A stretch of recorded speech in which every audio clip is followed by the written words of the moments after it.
hindi nyo masasabi sa sarili nyo na kayo ang bagong Itbulaga hanggat hindi nyo kinikilala ang tunay na naging ugat ng Itbulaga.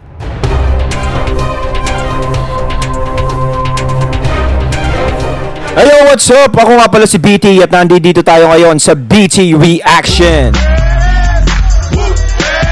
And welcome to my channel, Tunay na Kritiko. At meron po tayong panonooring video ngayon at bibigyan ng reaksyon. Ito po ay nagbula kay Ders TV. Sa mga hindi pa po nakakabisita sa channel ni Ders TV, bisita na po kayo mga katunay. At kung hindi pa kayo nakakapag-subscribe, subscribe na din po kayo mga katunay kay Ders TV. At syempre, huwag nyo rin po sana kalimutan na mag-subscribe dito sa channel ko sa Tunay na Kritiko sa mga hindi pa nakakapag-subscribe and click the notification bell para maging updated po kayo sa mga reaction videos na aking ilalabas. At huwag na natin pagtagalin at sabay-sabay na nating panoorin ang laman ng video na hatid sa atin ni Ders TV at bibigyan natin ng reaksyon. Pasok! Po, kamusta na po kayo? Andito na naman ako, ang inyong lingkod na legit Dower Cards na tagahatid na mga legit na kaganapan tungkol sa TBJ. Kaya, kung isa kayo sa hindi pa nakasubscribe sa ating channel, nako, i-click nyo na po ang subscribe at bell button dyan sa baba para pag may mga bago akong balita, ay mano-notify po kayo agad-agad. At bago nga po natin simulan ng ating may init na balitaan ngayong gabi, nais ko lamang munang magpasalamat sa inyong lahat sa walang sawa po ninyong pagsuporta sa aking munting channel. Okay? So eto na po at simulan na po natin ang balitaan at tunahin natin na pag-uusapan ng tungkol po sa mga odds ng mga noontime show dito po sa ating bansa. So unahin natin ang Itbulaga. Alamin natin kung ilang odds ba ang nakuha. Ayan na naman tayo, Ders TV. Ano na naman yan, ha? What's that, what's that? Nila kanina. So, ayan po dito, odds count, August 26, 2023, live broadcast of Piscoled New Itbulaga on GMA. We have seen 75 TV odds during all of the 4 commercial gap on it. So, gap 1, 20 TV odds po, and gap 2, 20 TV odds again. Gap 3, 18 TV odds. Gap 4, 17 TV odds. So, dyan pa lang sa mga odds, makikita natin na medyo mababa po yung gap 4 and yung gap 3. So, medyo walang interest dito ang mga manonood sa telebisyon. Tumatabing tuloy sa lamin ko. Total of 75 TV ads ang pumasok sa kanila today. So, not bad para po sa kanila. Isa pa, umabot sila ng 4 gap, kaya medyo tumaas yung ads count nila. Na medyo umaba oras nila pag ganyan, di ba? Umabot ng gap 4 eh. Ngayong Sabado. Dagdag pang pasaho din po yan at pampapremyo sa kanilang mga tinutulungan din. Yun nga lang, hindi na po ganoon kalaki ang nakukuha po nila sa kumpara kung andyan pa po ang Tito Vic at Joey. Samantalang alamin natin naman kung ilang ads ang nakuha ng It's Showtime. So, bati dito ads count, August 26, 2023, live broadcast of It's Showtime on GTV. We have seen 144 TV ads during all of the 4 commercial gap on it. So, mataas, Gap 1, 38 TV ads. Gap 2, 41 TV ads. Gap 3, 45 TV ads. And Gap 4, 20 TV ads. So, mataas po sila sa Gap 3 and the Gap 2 na may 41 and 45 TV ads. So, still mataas pa din ang ads count ng It's Showtime kasi alam naman natin na umaabot po sila ng 3 PM sa kanilang programa. Ang EAT until 2:30 PM lang po talaga sila. Bawal pong mag-overtime. Kaya sobrang taas kasi may mga susunod pang programa sa kanila. So, mataas ads nila kahit medyo mababa yung kanilang ratings, itong It's Showtime. Mas okay na po yung maraming ads kesa mataas yung ratings kasi sa ads kumikita ang isang programa. Samantalang para sinabi naman ni Ders TV, yung isa lagi sinasabi mataas ang rating pero wala naman masyadong ads. Ikaw Ders TV may simpleng pitik ikaw kaibigan natin yan si Ders TV. Magaling talaga magbigay ng mga ganyan yan si Ders TV. At syempre dito tayo sa kanya kumukuha ng mga balita tungkol sa mga ads at sa mga ratings, 'di ba? At syempre, chinichika na rin natin dito. Chismoso ko eh. Alamin naman po natin kung ilang ads count ang Ayan nakuha na. po ng EAT for today's episode. So ads count, August 26, 2023, live broadcast sa PAT. 125.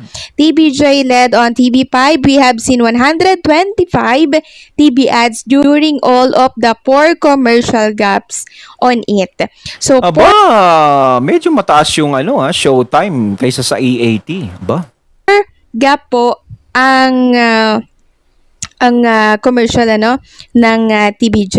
So 230 lang naman din sila kahit umabot sila ng 4 gaps. So gap 1, 30 TV ads, gap 2, 30 TV ads again, gap 3, 35 TV ads, and gap 4, 30 TV ads. Napaka-consistent, walang tapo na mga gap nila, no? So ayun, 125 yung pumasok na ads count nila ngayong araw, 4 gap sila pero until 2:30 lang sila talaga. Partida na yan, hanggang 2:30 lang sila. Paano pag hanggang alas 3 sila? Di ba? Medyo lamang po ng onti ang It's Showtime sa oras. Oo. Mga ilang minuto, mga 30 minutes ata. Kaya ganun yung nakukuha po nila na TV ads. Mataas talaga. So, congratulations sa EAT family. Putok na naman ang ads na nakuha po ninyo today. Isang patunay na maraming supporters ang inyong show. Kahit saan kayo magpunta, talagang sinusundan kayo ng tao at syempre ng mga advertisers. At ito syempre ang importante. Ipinakita ng TVJ na kayang-kaya nila. Di ba? At syempre, bago natin ituloy din, nais ko nga palang bumati kay Tito Sen ng belated happy birthday po sa inyo. Happy birthday, belated. Ayon, Tito Sen. Wala ba tayong papansit dyan, Tito Sen?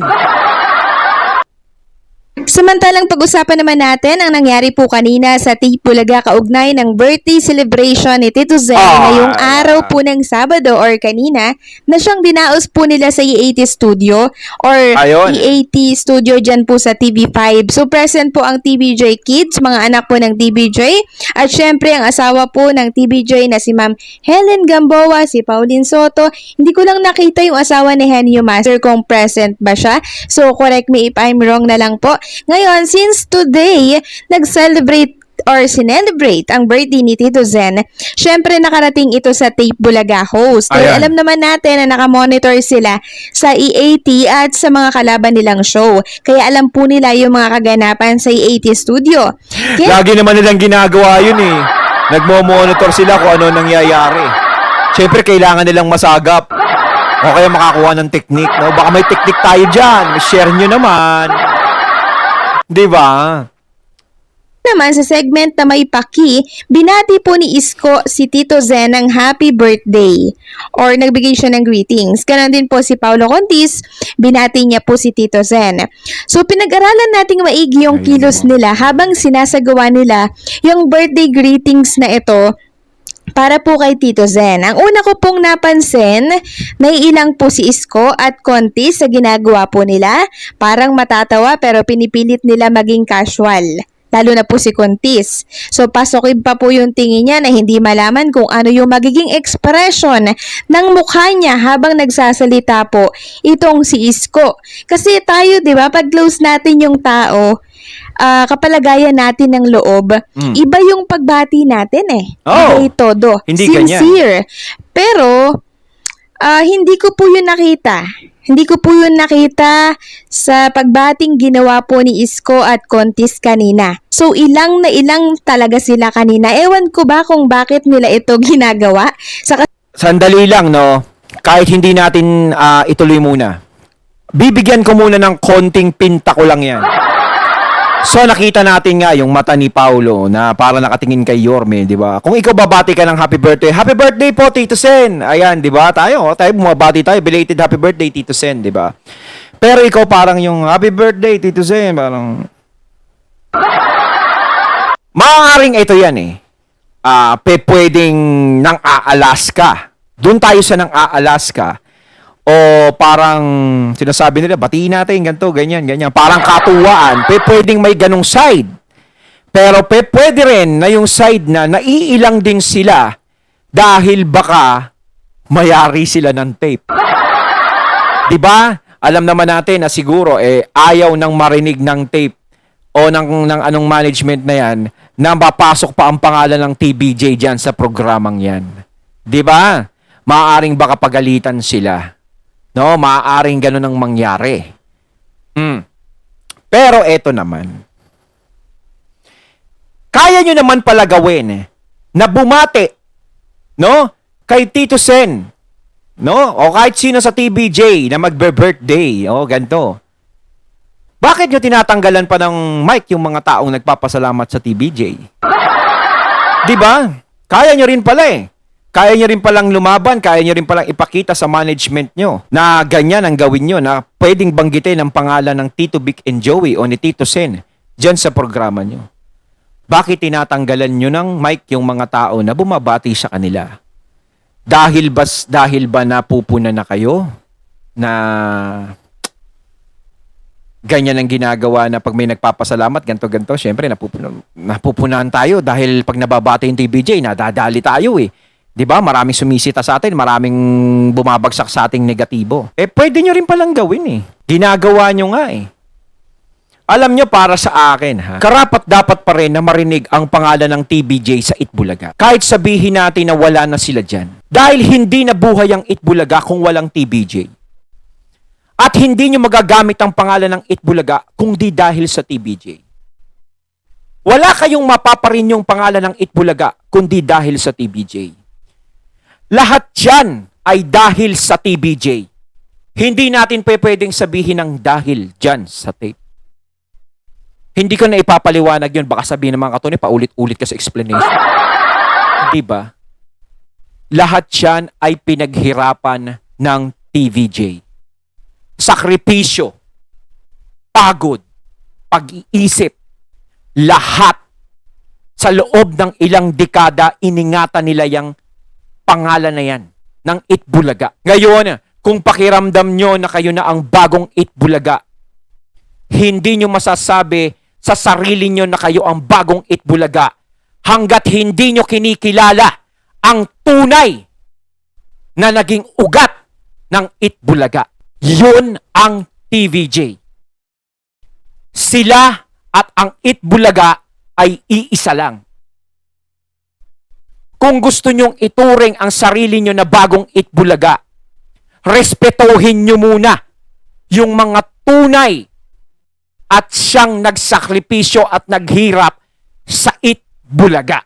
Kaya wala kayong karapatan na dustahin, paringgan, o kahit na anong sabihin na masasama sa TBJ. Lalong-lalo na din kay Master Henyo Joey De Leon, dahil kung hindi niya naisip yung pangalan na yan, wala din kayong gagamitin na pangalang Itbulaga. Ganon kasimple. Kahit sabihin natin na pinarehistro ng tape, pinuhunanan nila yan, sila ang pumili, pero pag-iisip ni Master Joey De Leon ang nakaisip niyan at pumatok sa mga tao ang pangalan ng Itbulaga dahil sa ginawang pag-iisip ni Joey sa pangalang Itbulaga. At pumatok ang Itbulaga, minahal ng mga tao dahil sa mga taong nakapaloob sa loob ng Itbulaga. Kaya hanggang ngayon ay nandiyadyaan kayo sa Itbulaga na pinaghirapan ng TBJ sa loob ng ilang taon. Kasagsagan ng kontrobersyal na kinakaharap po ng show nila at ng EAT or ng TBJ. So matatandaan itong nakaraan lamang sa segment po nitong si Isko na G. Sagedli na bumanat siya ng isang salita na may kaugnayan po sa TBJ na tinuturing ng marami na isang malaking insulto po sa TBJ.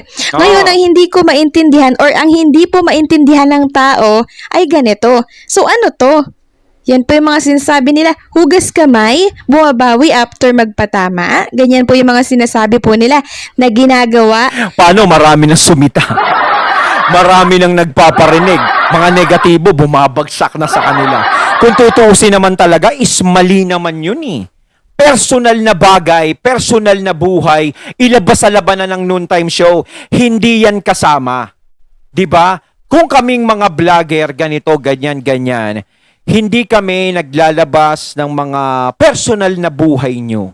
Wala kaming sinasabi. Kung meron mang mga nagsasabi tungkol o nakikialam sa personal na buhay yon, problema na ng ibang mga vlogger yon. Pero kami, katulad ko, wala akong pakialam sa personal nyong buhay. No, sariling buhay nyo yan. Hindi ko nilalait kahit pamilya nyo. Wala akong nilalait. Wala akong sinasabihan ng masama. Ang tinatapi ko lang dito is yung pinaglalaban ng TVJ at yung ginagawang pambabastos na lang sa TVJ. 'Di ba? Pero bukod doon ay wala na. Pero yung ginawa mo nga, Yorme, 'di ba? Kagalang-galang kang politiko. 'Di ba? Sana hindi mo ibinaba yung level mo sa ganun klase. Alam mo yan, Yorme. 'Di ba? Nasa politika ka. No? Iba naman yung labanan sa politika, talagang diyan nag-uungkatan ng baho, siraan, ganyan. Pero sa noontime show, hindi politika yan. No? Sinasabi ko, iba ang pinaglalaban ng TVJ. Kung may naririnig kayong hindi maganda sa sinasabi ni Joey De Leon, yun ay parte na nasasaktan din sila sa mga naririnig nila. No? Hindi makakapagsalita si Joey De Leon kung wala siyang nadidinig na hindi maganda sa pandinig niya at sa mga kinikilos nyo. Ngayon, kung pinersonal mo sila doon sa Pepsi na yan, syempre, masakit din sa kanila yung ganun. Bakit, pwede sabihin TVJ sa'yo, bakit pinepersonal ka ba namin? May personal ba kaming sinasabi sa'yo? Pwede nilang sabihin yun. Sorry sa mga followers at sumusuporta kay Yorme, no? Malaki ang respeto ko noon kay Yorme talaga. Kaso nga lang, eto lang talaga yung nakita kong butas kay Yorme na hindi ko talaga nagustuhan. Siguro may karapatan naman akong magsalita. At maitama, kahit na ganito lang ako, yung pagkakamali na nakita ko kay Yorme. Yorme, galing ka sa politika. Nire-respeto ka ng ibang mga supporter mo, ng mga taong bayan na sumusuporta sa pangalan mo nung politika ka. Huwag mo sanang ibaba yung level na iningatan mo, no? Sa ganyang bagay. Kaya na nga, marami ng isyong tumatapon sa iyo eh. Sinasabi ko nga nun, paano Yorme kung silipin nila yung Divisoria? Paano kung silipin nila lahat ng mga naging issue mo? Yung personal na buhay mo, halukayin din nila. Hindi ka masasaktan. Siyempre, masasaktan ka. Magagalit ka, gagawa ka ng action sa kanila, baka kasuhan mo pa sila ng libel. Ang labanan sa Showtime ay hindi personalan. Kapag lumabas pa rin kayo sa estudyong yan, pag nagkita-kita kayo sa personal, hindi kayo magsusuntukan o kahit na ano. Magbabatian pa rin kayo ng mga yan. Hindi katulad ng politika yan. Sa Showtime is labanan nyo lang yan. Ng pagalingan, pabonggahan ng premyo, kung sino yung mas magaling magpasaya sa mga tao. Pero ang TVJ, pinaglalaban din nila yun. Pero higit pa doon, meron silang pinaglalaban. Yung karapatan. Yung pangalan lang. Kaya nga sinasabi ko, hindi kayo ang kalaban ng TVJ. At hindi kayo pinepersonal ng TVJ. At kung meron kayong mga reaksyon na ganyang pinapakitang muka sa pagbati nyo sa birthday ni Tito Sen, nasa sa inyo na yan. 'Di ba? Ang importante, ang TVJ pa rin ang minahal ng mga tao. TVJ pa rin ang kinikilala ng tao bilang Itbulaga. Yung ginagawa po nitong si Isko sa TVJ. Kasi sa kalagitnaan nga naman po ng issue, gaganito ka. Hindi ba isang nakakapagtaka po yun? Oo, maganda siyang tingnan kasi parang sinusubukan po nilang gamutin yung sugat ng kahapon. Pero hindi ngayon eh. Ang init pa po ng issue po nila. Kaya ang magiging dating nito, talaga sa marami ay nagpapabango, hugas kamay, nagpapaawa, nagpapa-impress sa publiko para maging maganda at mabango ang tingin sa kanila ng marami. Alam nyo? Pero Yorme, no, mas maganda na lang, no, humingi ka na lang ng dispensa kung ano man. Di ba? Pwede rin naman. Di ba? Hindi naman kabawasan yun. Baka mas marami pang bumilib sa'yo. Di ba? Simula nang talagang napasok nga si Yorme dyan. Mas lalong nahalukay din. No, pero kahit kailan, wala siyang narinig na sinabi ng TVJ tungkol sa personal niyang buhay. Diba? Wala siyang nadinig. Ang tanong, bakit si Yorme hinukay niya yung personal na issue ng TVJ na hindi naman dapat hukayin? No? Kumbaga, below the belt na yun. Parang sinuntok mo na sila sa ano nun, sa baba. 'Di ba? Hindi na parang kasama sa rules yun. Hindi ko talaga makunik kung nung nakaraan bumanat siya. Kaya ang TVJ supporters po hindi po nagustuhan yung pagbating niya ni Isko dahil hindi din po nila marahil feel or makita yung sinseridad nito sa pagbati po kay Tito Zen. Kasi ako, para sa akin, ilang sila na parang gustong matawa. Well, kung gusto nila matawa, di tumawa sila. Kahit nga yung TVJ, hindi naman ginagawang tawanan sila kahit ganyan nangyayari. Isang way naman ito ng pakikipagbati po nila, di good. Pero hindi po nila makukuha agad-agad ang puso at tiwala ng TVJ supporters dahil alam po nila kung anong laro meron dito sa show business. So, ayun, at ating natungayan ng video na nagbula kay Durst TV. Kayo mga katunay, ano masasabi nyo tungkol dito sa napanood natin at binigay na balita ni Durst TV? No? Totoo nga ba sila sa pagbati nila kay Tito Sen? Comment lang po kayo sa comment box. So once again, I'm BT and I'm out. Peace.